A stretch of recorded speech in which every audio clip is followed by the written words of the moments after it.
Welcome to a story that will leave you speechless. What happens when forbidden love collides with the brutal reality of the antebellum South? Today, we're diving into a tale of passion, courage, and an unimaginable twist that changed everything.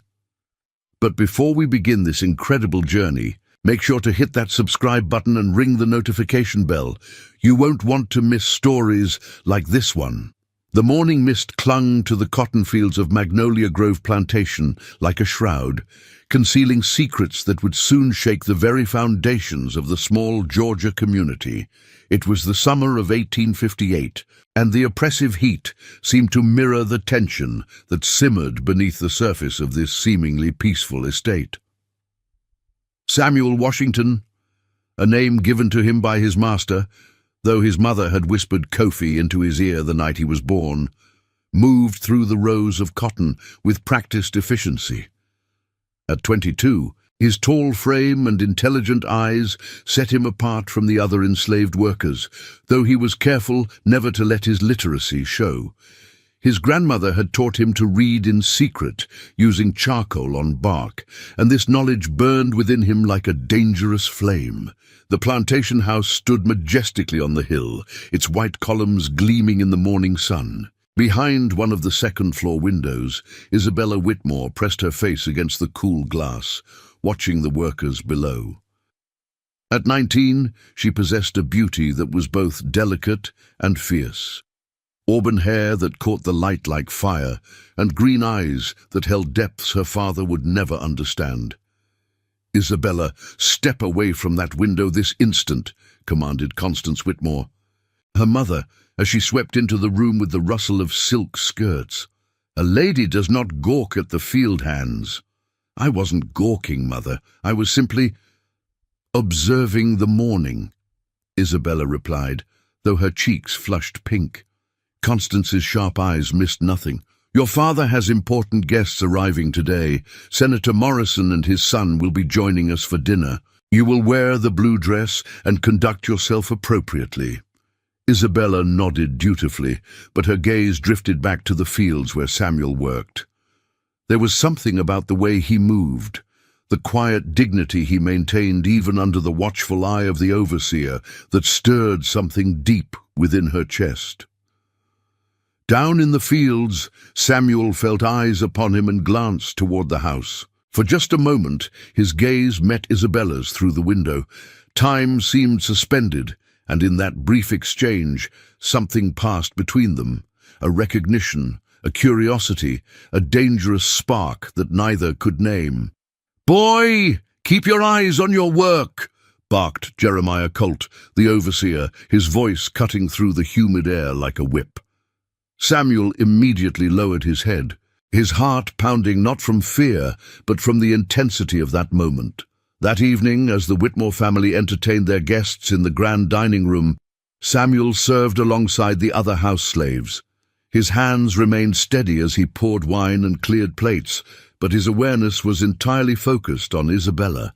She sat across the table, engaging in polite conversation about the weather and the upcoming harvest. But Samuel noticed how her fingers nervously traced the rim of her glass whenever their eyes accidentally met. "The cotton yield this year should be exceptional," declared Colonel Whitmore, Isabella's father, his voice booming with pride. "My methods have proven most effective in maintaining discipline and productivity." Senator Morrison nodded approvingly. "Indeed, Charles, your reputation for running a tight ship precedes you. Perhaps you could share some insights with my son here. Young Thomas will be inheriting our plantation soon." Thomas Morrison, a pale young man with soft hands and calculating eyes, leaned forward eagerly. "I'd be most grateful for any advice, sir.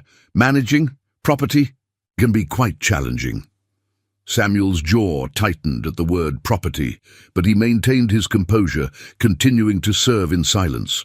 Isabella noticed the subtle tension in his shoulders and felt a strange urge to defend him, though she couldn't understand why. "The key," Colonel Whitmore continued, "is to maintain absolute authority. any sign of weakness, any hint of familiarity, and you'll have chaos on your hands. These people must know their place." "Wise words indeed," Thomas agreed, his gaze wandering to the servants moving around the room. "Though I must say, some of your staff seem quite well trained. That one there," he gestured toward Samuel, "carries himself almost like a gentleman." The comment hung in the air like a threat. Colonel Whitmore's eyes narrowed as he studied Samuel, who continued his duties without acknowledging the conversation. "Samuel has been with our family since birth," the colonel said slowly. "His mother was my father's property, and he's proven useful. But make no mistake, he knows his place." Isabella felt her stomach churn at her father's casual cruelty. She watched Samuel's face remain impassive, but she caught the slight tightening around his eyes, the barely perceptible clench of his jaw. In that moment, she saw not property, but a man. A man with feelings, intelligence and dignity that her father refused to acknowledge. Later that night, as the house settled into quiet, Isabella found herself unable to sleep. The conversation at dinner had disturbed her more than she cared to admit. She slipped from her room and made her way to the library, seeking solace in her books. The moonlight streaming through the tall windows provided just enough light to read by. She was so absorbed in her novel that she didn't hear the soft footsteps until a voice spoke quietly from the doorway. "Forgive me, miss. I didn't know anyone was here." Isabella looked up to find Samuel standing in the entrance, a stack of books in his hands. Her heart began to race, not from fear, but from the impropriety of the situation, and the thrill of it. I was just reading," she stammered, suddenly aware of how inappropriate it was for them to be alone together. Samuel hesitated, clearly torn between duty and something else. "I was returning these to the shelf. Master Whitmore had me organize his study today." "You can read?" The question escaped before Isabella could stop herself. Samuel's eyes met hers, and for a moment his careful mask slipped. Yes, miss. My grandmother taught me long ago." The admission hung between them like a bridge, dangerous to cross, but impossible to ignore. Isabella had never met an enslaved person who could read, and the revelation shattered another piece of the world she thought she understood. "What were you reading?" she asked, her voice barely above a whisper. Samuel glanced at the books in his hands, then back at her. The risk he was taking by engaging in this conversation could cost him everything. But something about her genuine curiosity compelled him to answer. "Poetry, mostly. Shakespeare. Frederick Douglass, when I can find his work." Isabella's eyes widened.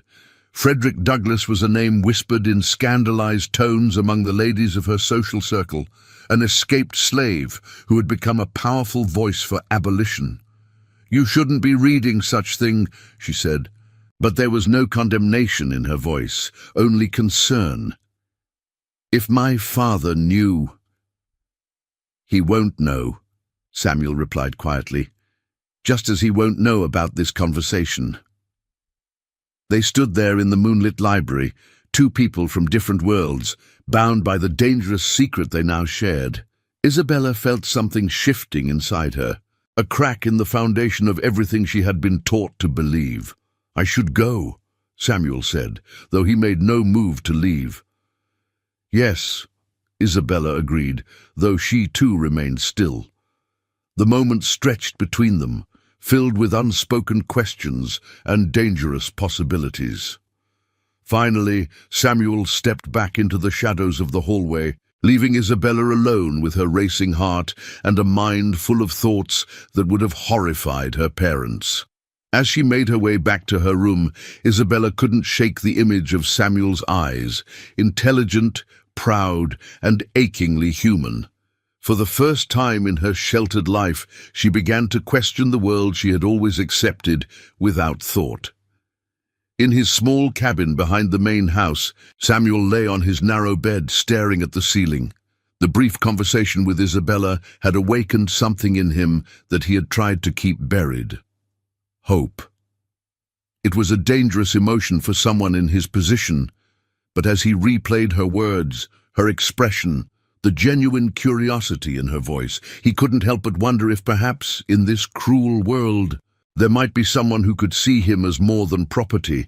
Neither of them slept well that night, both haunted by the implications of their encounter and the knowledge that their lives had just become infinitely more complicated.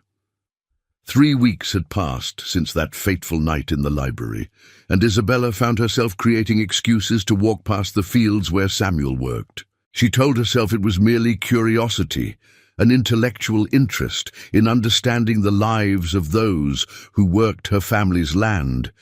But deep down, she knew it was something far more dangerous. The opportunity for another private conversation came unexpectedly when Isabella's horse, Duchess, threw a shoe during her morning ride. She found herself stranded near the old oak tree that marked the boundary between the cotton fields and the pasture, struggling with the mare's bridle as storm clouds gathered overhead. "Miss Isabella, are you hurt?" She turned to find Samuel approaching, his face etched with genuine concern. He had been working on fence repairs nearby when he heard Duchess whinny in distress. "I'm fine, but Duchess has lost a shoe. I'm afraid I'll have to walk back," Isabella replied, acutely aware that they were alone and far from the watchful eyes of the house. Samuel examined the horse's hoof with practiced hands.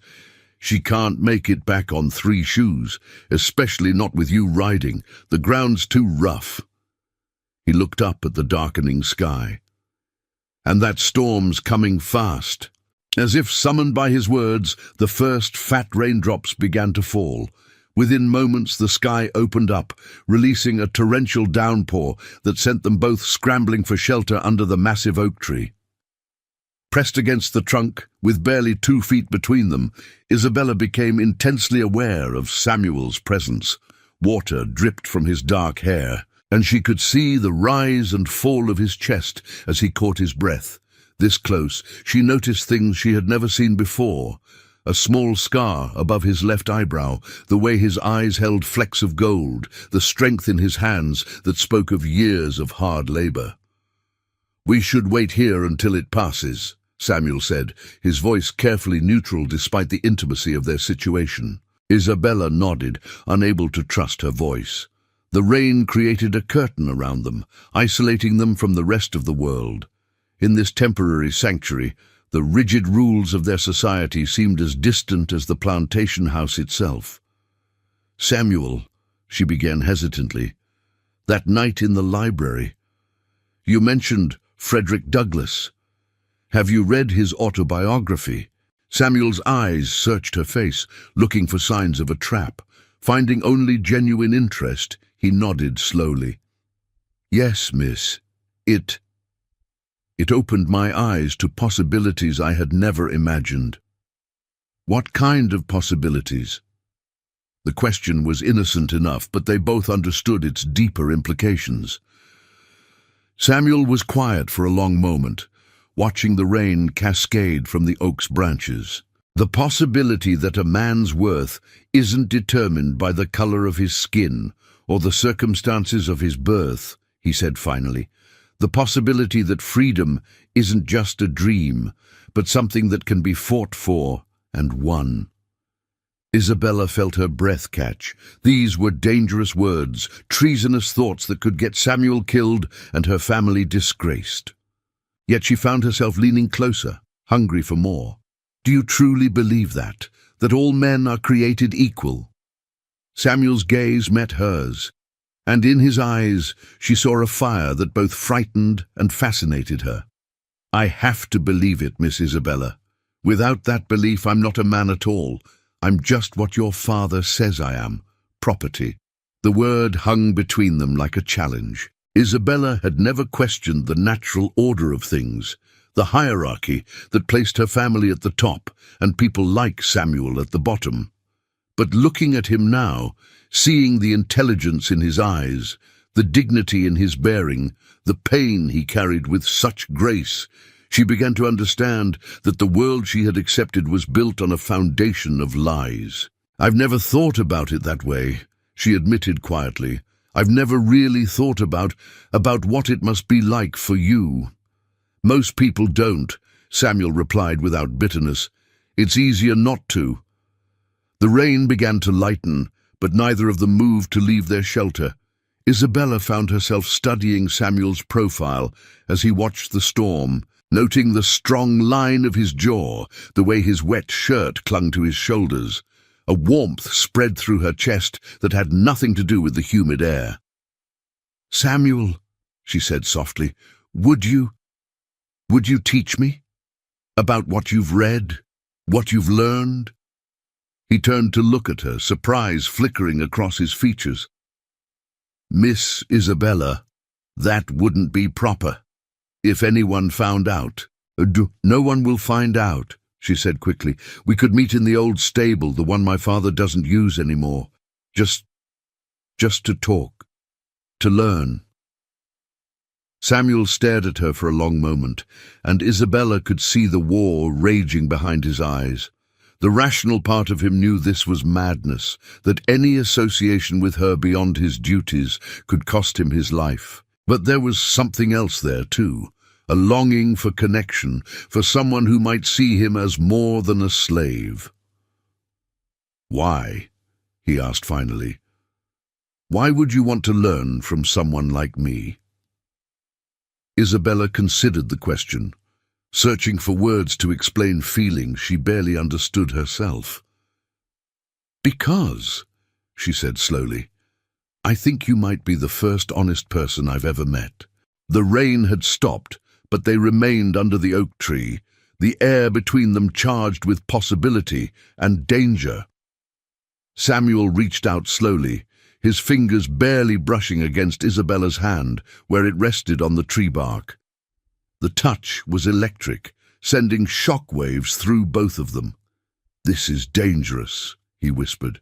"I know," she replied, but she didn't pull her hand away. They stood there for another moment, hands almost touching, hearts racing with the knowledge that they had just crossed a line from which there might be no return.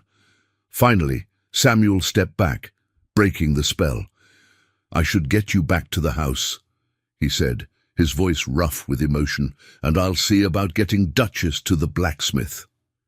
Isabella nodded, though every fibre of her being wanted to stay in this moment forever. As they walked back toward the plantation house, leading the limping horse between them, she felt as though she was returning to a world that no longer fit her properly. That evening, as Isabella sat through another tedious dinner with her parents and their guests, she found herself thinking about Samuel's words, about the books he had read, about the way his eyes had looked when he spoke of freedom. The conversation around the table about cotton prices and social events and the proper management of slaves seemed suddenly hollow and cruel. "Isabella, dear, you seem distracted tonight," her mother observed. "Are you feeling well?" "I'm fine, Mother, just tired from my ride this morning." Speaking of which," Colonel Whitmore interjected, "Jeremiah tells me you had some trouble with your horse. One of the field hands helped you, I believe." Isabella's heart skipped a beat, but she kept her voice steady. "Yes, Father. Samuel assisted me when Duchess threw a shoe. He was very helpful." "Good. It's important that they understand their duty to assist the family when needed."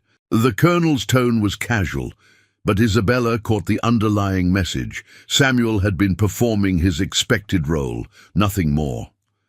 Later that night, Isabella lay in her bed, staring at the ceiling and replaying every moment of her encounter with Samuel. She thought about his hands, so gentle with her frightened horse, and the way he had looked at her when she asked him to teach her. She thought about the brief touch of his fingers against hers, and the way her heart had raced.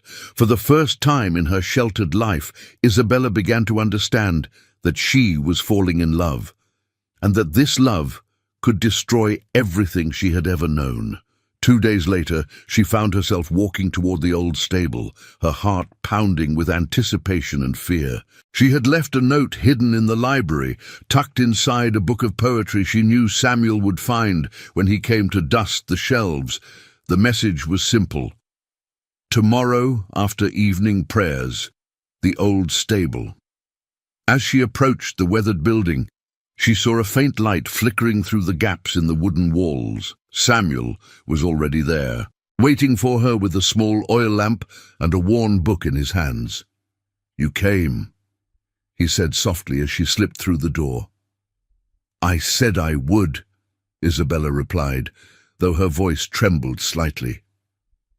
They sat on opposite sides of an old hay bale, the lamp between them casting dancing shadows on the walls. Samuel opened the book, a collection of poems by Phyllis Wheatley, an enslaved woman who had become a celebrated poet. "She wrote this," Samuel said, his voice filled with reverence, "while she was still in bondage. Listen to these words. Some view our sable race with scornful eye. Their color is a diabolic dye. Remember Christians, Negroes, black as Cain, may be refined and join the angelic train." Isabella listened, transfixed not just by the words but by the passion in Samuel's voice as he read them. Here was a man who had been denied education, denied recognition of his humanity, yet he spoke with more eloquence and feeling than any of the educated gentlemen she knew.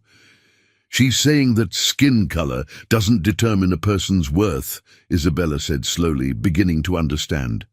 "Exactly. She's challenging everything your society believes about people like me."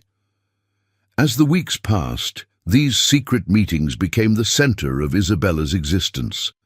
Samuel introduced her to the writings of abolitionists, to slave narratives that opened her eyes to horrors she had never imagined. But more than that, he shared his own thoughts, his dreams, his pain, and Isabella found herself sharing things she had never told another soul. Her loneliness, her doubts about the world she had been born into, her growing certainty that the life her parents had planned for her was a prison as surely as slavery was for Samuel. One evening, as autumn painted the Georgia landscape in shades of gold and crimson, their conversation turned personal. "What do you dream about?" Isabella asked as they sat closer together than usual, the October chill making them seek warmth. Samuel was quiet for a long moment. "I dream about being free," he said finally, "not just from slavery, but free to be myself, to speak my mind, to love whom I choose, to walk down a street without lowering my eyes." He looked at her then, his gaze intense. "What about you? What do you dream about?" Isabella felt her cheeks burn. "I dream about being brave enough to live according to my own heart instead of my father's expectations." "And what does your heart tell you?" The question hung in the air between them, loaded with meaning. Isabella knew that her answer would change everything, that once the words were spoken, there would be no taking them back. "It tells me," she whispered, "that love doesn't recognize the boundaries that society tries to impose on it." Samuel's breath caught, and for a moment, neither of them moved. Then, slowly, carefully, he reached out and touched her face, his fingers tracing the line of her cheek with infinite tenderness. "Isabella," he said, her name a prayer on his lips. "I know it's impossible," she said, tears gathering in her eyes. "I know the world will never accept it, but I can't help how I feel." "Neither can I," Samuel admitted, his own voice thick with emotion. "God help me, neither can I." When their lips finally met, it was with the desperate passion of two people who knew they were stealing something precious from a world determined to keep them apart. The kiss was soft at first, tentative, then deeper as months of suppressed longing finally found expression. They broke apart, both breathing heavily, both knowing that they had just sealed their fate.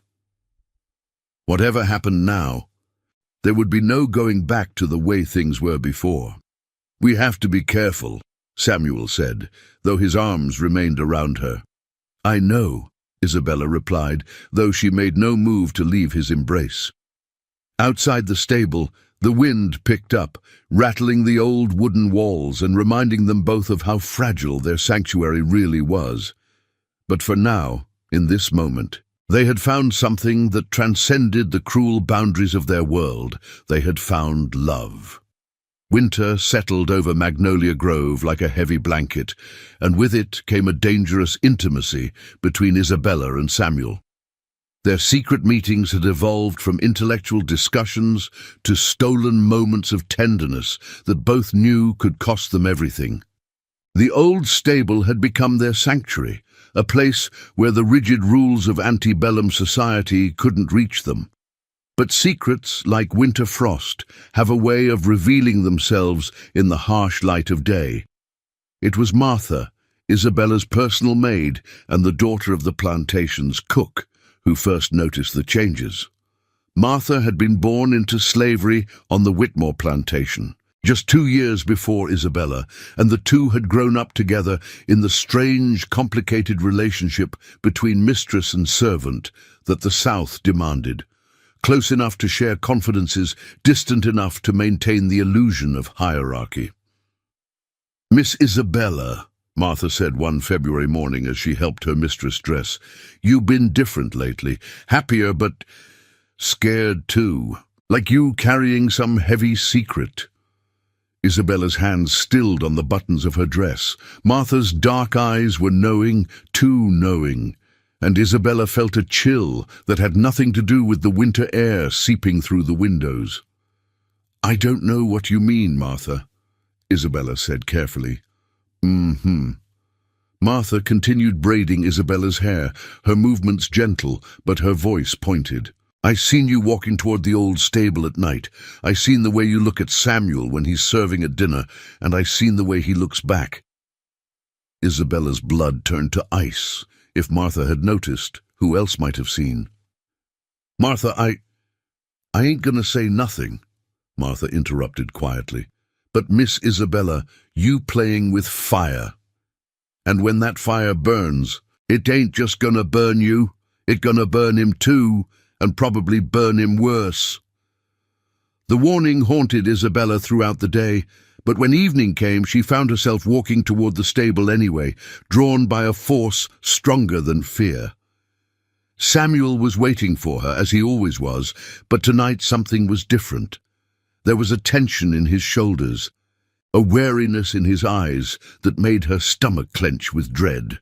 "We need to talk," he said without preamble. Isabella nodded, settling beside him on their usual hay bale, but he didn't reach for her hand as he normally did. Instead, he stared at the flickering lamp flame, his jaw tight with some internal struggle. "I've been thinking," he began slowly, "about what we're doing, about where this can lead." "Samuel, no, let me finish." His voice was firm but not unkind.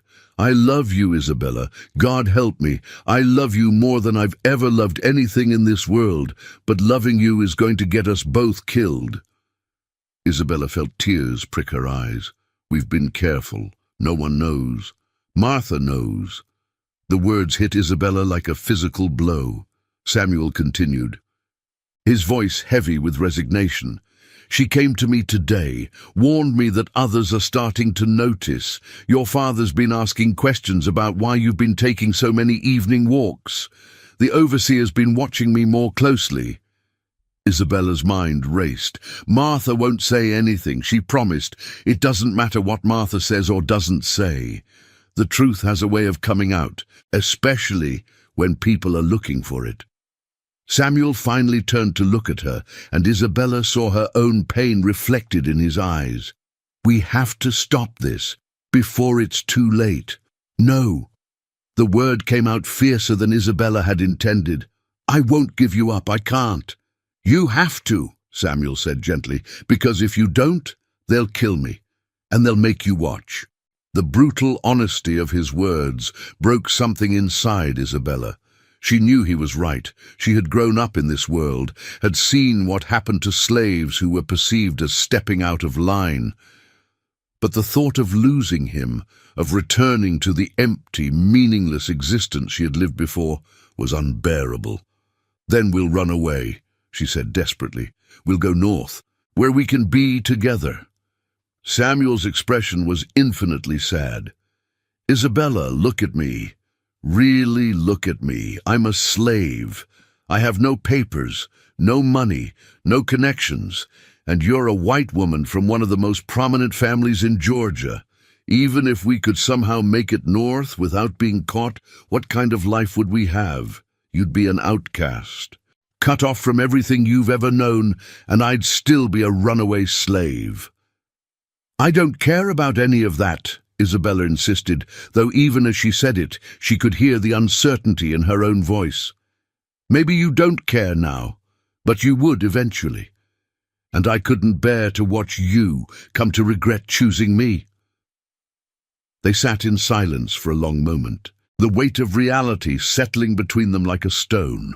Isabella knew that Samuel was right, that their love was doomed from the start. But knowing it and accepting it were two different things.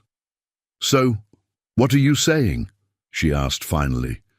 "That we just pretend this never happened?" "I'm saying we end it now while we still can. While we're both still alive." Isabella felt something break inside her chest, a physical pain that made it hard to breathe. "I can't," she whispered. "I can't just stop loving you." "Neither can I," Samuel admitted, his voice rough with emotion. "But sometimes love means letting go." Before Isabella could respond, they heard the sound of footsteps outside the stable. Both froze, their eyes wide with terror. Samuel quickly extinguished the lamp, plunging them into darkness just as the stable door creaked open. "I know someone's in here," came a voice that made Isabella's blood run cold. It was Jeremiah Colt, the overseer, and he sounded drunk and mean. "Come out now, and maybe I won't use my whip." In the darkness, Samuel's hand found Isabella's, squeezing it once before letting go. She understood the message. He was going to reveal himself to protect her. But before he could move, Isabella made a decision that would change everything. She stood up and walked toward the door, stepping into the moonlight where Colt could see her. "Mr. Colt," she said, her voice steady despite her racing heart. "I was just looking for my cat. I thought I heard her in here." Colt's eyes narrowed as he studied her, clearly suspicious. "Your cat, Miss Isabella, at this time of night? She's been missing for days. I was worried about her." Colt stepped closer, and Isabella could smell the whiskey on his breath. "Funny thing is, I could have sworn I saw someone else come in here, someone darker." Isabella's heart pounded, but she kept her expression neutral. "I'm afraid I don't know what you mean. I've been alone."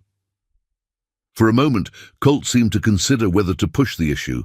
Then his gaze shifted to something behind Isabella, and his expression changed to one of cruel satisfaction. "Well, well," he said slowly. "What do we have here?" Isabella turned to see Samuel emerging from the shadows, his hands raised in surrender. Her heart sank as she realized that her attempt to protect him had failed. "Just me, Mr. Colt," Samuel said quietly. "I was checking on the horses when I heard Miss Isabella call for her cat. I was trying to help her find it." It was a reasonable explanation, the kind of dutiful behavior expected from a house slave. But Colt's eyes glittered with suspicion and something else.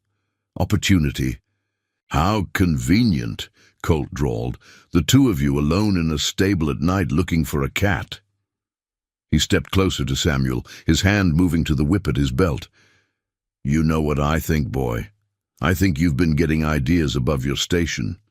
"No, sir," Samuel replied, his voice carefully respectful. "I was just trying to help Miss Isabella." "Is that what you call it?" Colt's voice was getting louder, more aggressive. "Because from where I stand, it looks like you've been taking liberties with your betters." Isabella stepped forward, desperation making her bold. "Mr. Colt, you're mistaken. Samuel has done nothing wrong. He was simply— Miss Isabella, Colt interrupted, his tone suddenly oily and false. I think you should return to the house. This is a matter for men to handle. The dismissal was clear, but Isabella couldn't leave Samuel alone with Colt. She had seen what the overseer was capable of, had heard the screams from the slave quarters when he decided to make an example of someone. I won't leave until I'm satisfied that Samuel will be treated fairly, she said, lifting her chin defiantly. Colt's expression darkened. Miss Isabella, I'm afraid that's not your decision to make. This boy has been found in a compromising situation, and there will be consequences. What compromising situation? Isabella demanded. We were looking for my cat. Were you now? Colt's smile was ugly. Then you won't mind if I search this stable for evidence of other activities. Isabella's blood turned to ice as Colt began poking around the stable with his lantern. It didn't take him long to find what he was looking for. The books that Samuel had hidden beneath a pile of old blankets, the same books they had been reading together during their secret meetings. Well, well, Colt said, holding up a volume of Frederick Douglass's writings. What do we have here? Seems our boy Samuel has been doing some reading. Illegal reading. Samuel's face went pale, but he said nothing. They all knew that literacy among slaves was forbidden, punishable by severe beating or worse. And this, Colt continued, pulling out a small notebook, appears to be his own writing, love poems by the look of it. His eyes glittered with malicious glee as he read from the notebook. My heart belongs to one whose beauty shines like starlight, whose courage puts the bravest men to shame. Isabella felt the world spinning around her as Colt's words sank in. The notebook contained Samuel's private thoughts, his feelings for her laid bare in verse. In the wrong hands, it was evidence enough to condemn them both. Interesting reading material for a field hand, Colt said, his voice dripping with false concern. I think Colonel Whitmore will be very interested to see this. Please, Isabella said, her voice breaking. Those books, they're mine. I left them here by mistake. Colt laughed, a harsh sound that echoed off the stable walls.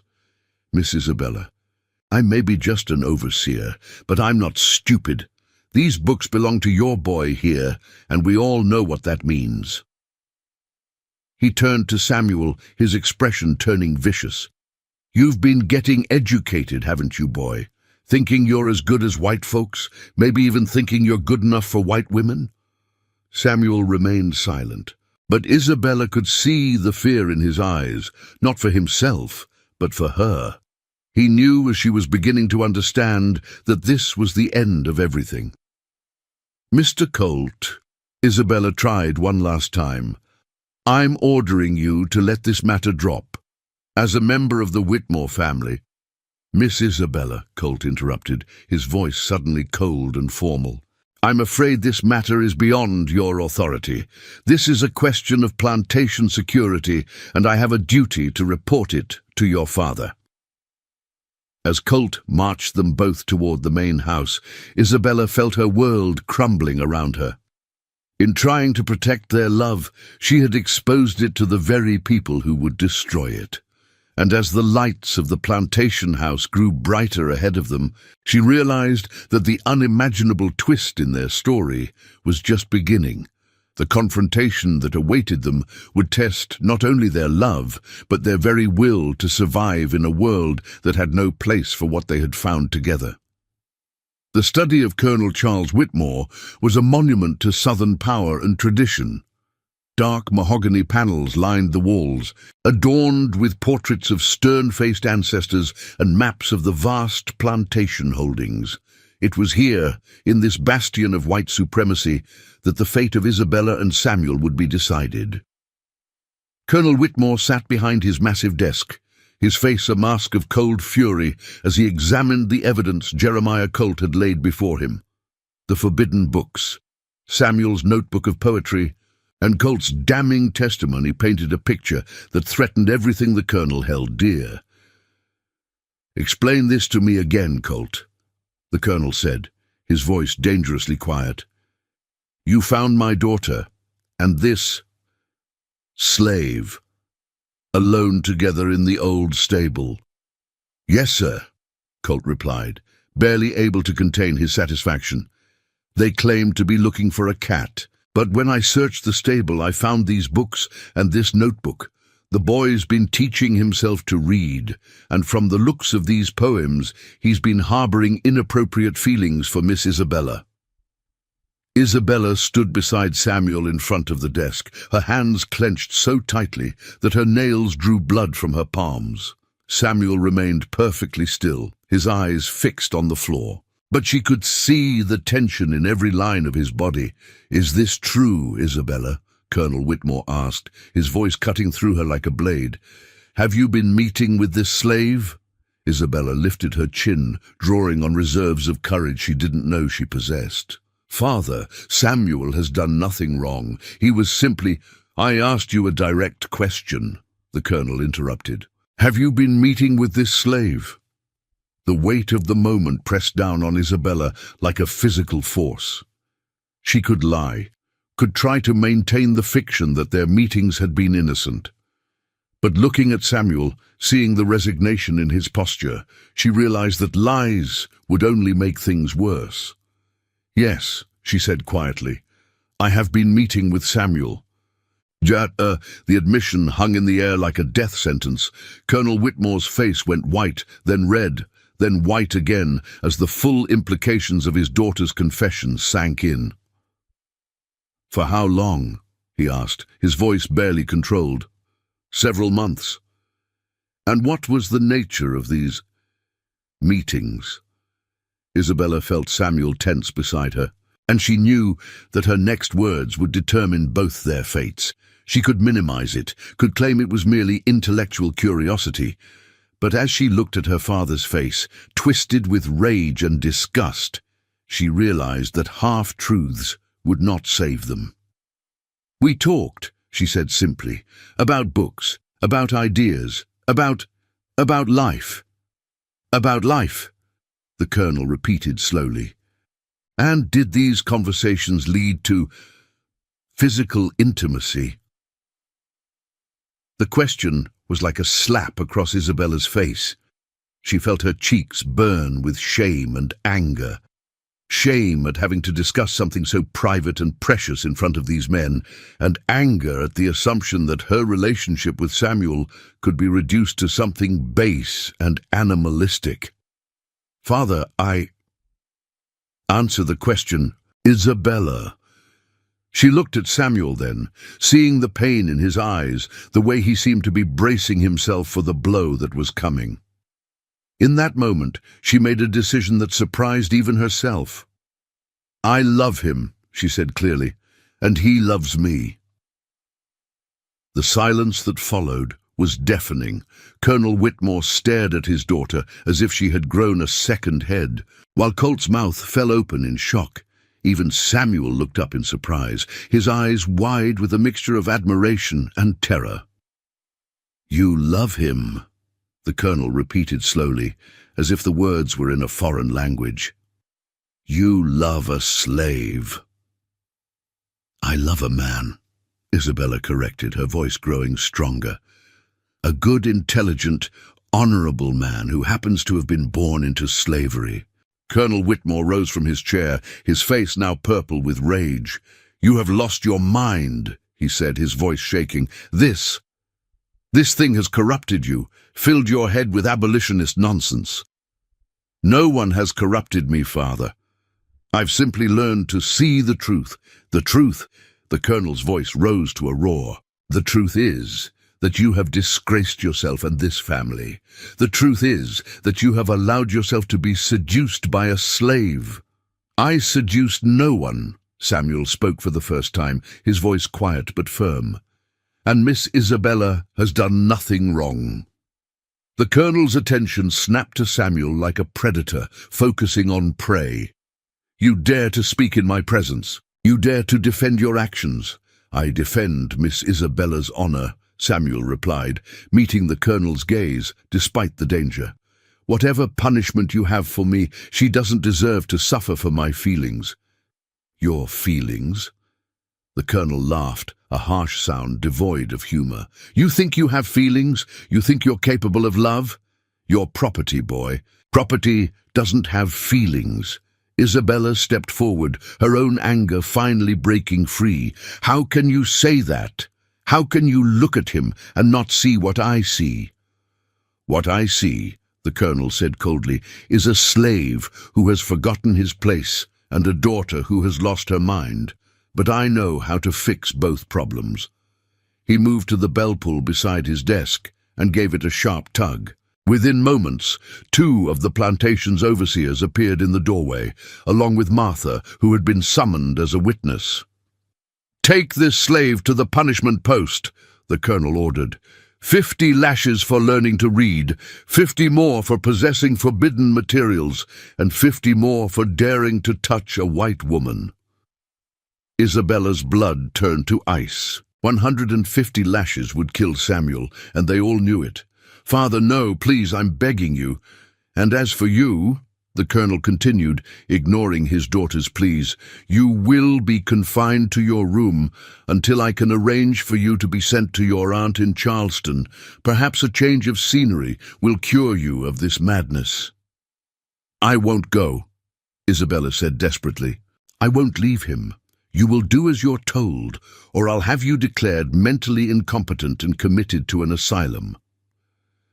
The threat was real, and Isabella knew it.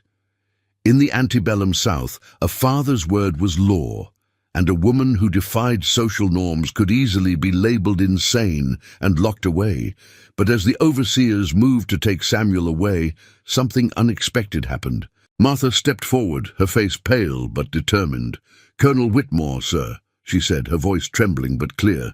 "There's something you need to know before you do this." The colonel turned to her impatiently. "What is it, girl?" Martha took a deep breath, and Isabella could see her gathering her courage for what she was about to say. "Samuel ain't just any slave, sir. He's your son." The words hit the room like a thunderbolt. Everyone froze. The colonel, Colt, the overseers, Isabella, and Samuel himself. The silence stretched on for what felt like an eternity. "What did you say?" the colonel asked, his voice barely a whisper. "Samuel's mama was Lily, sir. She worked in the big house when you was young before you married Miss Constance. I know because my mama was there. She helped deliver Samuel, and she told me the truth before she died." Isabella felt the world spinning around her. She looked at Samuel, seeing him with new eyes, and suddenly the resemblance was unmistakable. The strong jawline, the intelligent eyes, even the way he carried himself, all echoes of her father's features. "That's impossible," the colonel said, but his voice lacked conviction. "Lily never said nothing, sir," Martha continued. "She kept your secret, even when she was sold away when Samuel was just a baby. But the truth don't die just because we don't speak it." Samuel stared at the colonel, his father, with a mixture of shock and something that might have been recognition. "Is it true?" he asked quietly. The colonel looked at Samuel for a long moment, and Isabella could see the war raging behind his eyes. Finally, he sank back into his chair, suddenly looking every one of his 53 years. "Lily," he whispered, the name carrying decades of buried guilt and regret. "So you see, sir," Martha said, her voice growing stronger, "if you kill Samuel, you'll be killing your own blood. And Miss Isabella, she ain't in love with just any slave. She's in love with her half-brother." The revelation hit Isabella like a physical blow. She staggered backward, her hand flying to her mouth as the full horror of the situation sank in. The man she loved, the man she had given her heart to, was her own brother. Samuel's face had gone ashen, and he was staring at Isabella with an expression of absolute devastation. "Isabella," he said, her name breaking on his lips. "No," Isabella whispered, shaking her head frantically. "No, that can't be true. It can't be." But even as she denied it, she could see the truth written in her father's face, in the way Samuel's features suddenly seemed so familiar, in the cruel irony of fate that had brought them together only to tear them apart in the most devastating way possible. The colonel sat in stunned silence for several minutes, processing the implications of Martha's revelation. When he finally spoke, his voice was hollow, aged by the weight of his past sins. "Get out," he said quietly. "All of you, get out. I need to think." "Undi, father," Isabella began. "Get out," he roared, and the force of his voice sent everyone scrambling for the door. In the hallway outside the study, Isabella and Samuel stood facing each other, the truth hanging between them like a chasm. The love that had sustained them through months of secrecy and danger now felt like a poison in their veins. "Isabella," Samuel said softly, reaching toward her. "Don't," she said, stepping back. "Don't touch me. We can't. We can never." The words died in her throat as the full magnitude of their situation hit her. They had risked everything for a love that was not only forbidden by society, but by the laws of nature itself.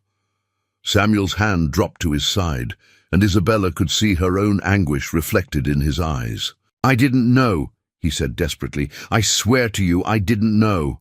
"Neither did I," Isabella whispered. "But it doesn't matter now, does it? Nothing matters now." They stood there in the hallway, two people whose love had been revealed as the cruelest of jokes, while around them the plantation continued its daily routine, oblivious to the tragedy unfolding in its heart. Martha approached them cautiously, her face filled with regret. "I'm sorry," she said quietly. "I had to tell the truth. It was the only way to save Samuel's life." Isabella looked at her childhood companion, understanding the impossible choice Martha had faced. "You did what you had to do," she said numbly. "What happens now?" Samuel asked, his voice hollow. Before anyone could answer, the study door opened and Colonel Whitmore emerged, looking like a man who had aged a decade in the space of an hour. "Samuel," he said, his voice carefully controlled, "you will be given papers of manumission. You are free to go wherever you choose, but you cannot remain here." Samuel nodded, understanding that freedom was both a gift and a punishment. "And Miss Isabella? Isabella will marry Thomas Morrison as planned. The engagement will be announced next week." "No," Isabella said, finding her voice. "I won't marry him. I won't marry anyone." "You will do as you're told," the colonel said firmly. "This family has suffered enough scandal. You will marry Morrison, and you will never speak of this again to anyone." Isabella looked at her father, then at Samuel, seeing the end of everything she had ever wanted. "And if I refuse, then you will be committed to an asylum, and Samuel will be charged with rape and hanged." The threat was clear and absolute. Isabella understood that her father was offering her a choice between a living death and Samuel's actual death. There was no real choice at all. "I understand," she said quietly. Samuel stepped forward, his eyes filled with desperate love and anguish. "Isabella, Don't," she said, her voice breaking. "Please don't make this harder than it already is." They looked at each other one last time, two people whose love had been destroyed, not by hatred or cruelty, but by the revelation of a truth too terrible to bear. Then Samuel turned and walked away, his footsteps echoing down the hallway like a funeral march. Isabella watched him go, feeling something inside her die with each step he took. When he disappeared around the corner, she turned to her father. "I hope you're satisfied," she said, her voice empty of everything except pain. "I'm trying to save this family," the colonel replied, but there was no conviction in his voice. "You've destroyed it," Isabella said simply. "You've destroyed all of us." As she walked up the stairs to her room, where she would remain until her wedding day, Isabella reflected on the cruel irony of their situation. She and Samuel had found a love that transcended the boundaries of race and class, only to discover that it violated an even more fundamental law. Their story would end not with the triumph of love over prejudice, but with the devastating realization that some boundaries exist for reasons that have nothing to do with society's rules and everything to do with the basic order of human relationships. In the weeks that followed, Samuel disappeared into the north, carrying his freedom like a burden. Isabella married Thomas Morrison in a ceremony that felt like a funeral, her heart buried with a love that could never be spoken of again. And in the slave quarters, Martha kept the secret that had saved Samuel's life but destroyed Isabella's happiness, understanding that sometimes the truth is the cruelest gift of all. The plantation continued its daily routine, but those who knew the truth understood that something fundamental had been broken that could never be repaired. Love had been revealed as both the most powerful and the most dangerous force in human experience, capable of transcending every barrier except the ones that matter most. Years later, when the Civil War had torn the South apart and Magnolia Grove lay in ruins, Martha would tell the story to her own children, teaching them that love without wisdom is a dangerous thing, and that some secrets are kept not out of cruelty, but out of mercy. Isabella lived out her days as Mrs. Thomas Morrison, a dutiful wife who never spoke of the past, but whose eyes held a sadness that no amount of social success could heal. She never saw Samuel again, though she sometimes wondered if he had found peace in his freedom, or if he too carried the weight of their impossible love. Samuel made his way to Boston, where he became a teacher and eventually a minister, using his gift for words to help other former slaves find their place in a world that was slowly, painfully changing. He never married, never spoke of his past, but those who knew him well said that sometimes, in quiet moments, they would catch him staring out the window with an expression of profound loss. The truth of their relationship died with those who knew it, becoming just another secret buried in the blood-soaked soil of the antebellum South. But the love they had shared, however brief and impossible, had changed them both in ways that would last a lifetime. In the end, their story became a testament to both the power and the tragedy of love, a reminder that the heart recognizes no boundaries, even when perhaps it should. And there you have it, a love story that challenged every boundary, only to discover that some lines should never be crossed. What did you think of this incredible twist? Have you ever encountered a story that completely changed your perspective on love and family? Share your thoughts in the comments below, and don't forget to subscribe for more incredible stories that will keep you on the edge of your seat. Until next time, remember that truth is often stranger and more heartbreaking than fiction.